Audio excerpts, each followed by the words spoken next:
Cet adversaire, c'est le monde de la finance. Colonna n'était pas armé, il n'a pas opposé de résistance. C'est bien elle qui a écrit Omar m'a tué. Voici les Rolling Stones. C'est l'heure de votre plongée quotidienne dans la boîte à souvenirs d'Europe 1. Bonjour Laure d'Autriche. Bonjour Dimitri, bonjour à tous. Vous nous ramenez aujourd'hui le 22 décembre 1951, le jour où un couple mythique du cinéma français s'unit.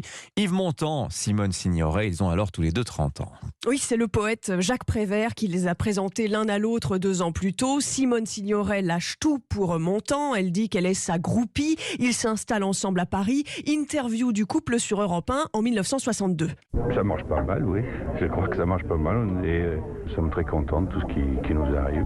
Comment se fait-il justement qu'il y ait tant d'échecs et que le couple Yves Montand-Simone Signoret ait été une réussite? Parce qu'on s'aime beaucoup et qu'en plus de ça, il n'y a jamais eu de problème de préséance d'orgueil. Mais Yves Montand est un séducteur. Des rumeurs circulent, en particulier sur le fait qu'il aurait au début des années 60 une aventure avec Marilyn Monroe, rencontrée sur le tournage du film Le Milliardaire à New York. Il y a une très grande sympathie entre Marilyn et moi dans le domaine du travail, puis ça reste là-dessus, puis c'est tout, quoi. Il n'y a pas à bâtir, c'est tout un roman de...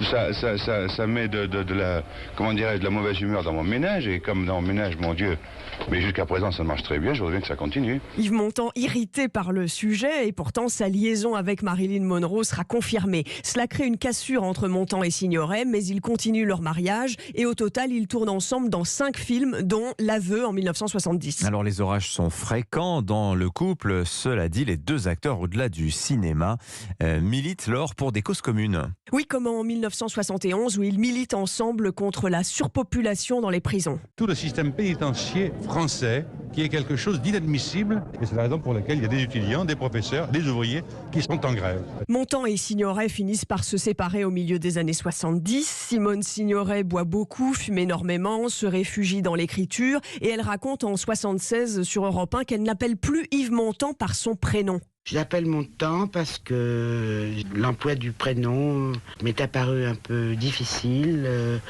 après une rupture. Simone Signoret meurt en 1985 d'un cancer. Yves Montand disparaît 6 ans plus tard, mais ils sont réunis au cimetière parisien du Père-Lachaise.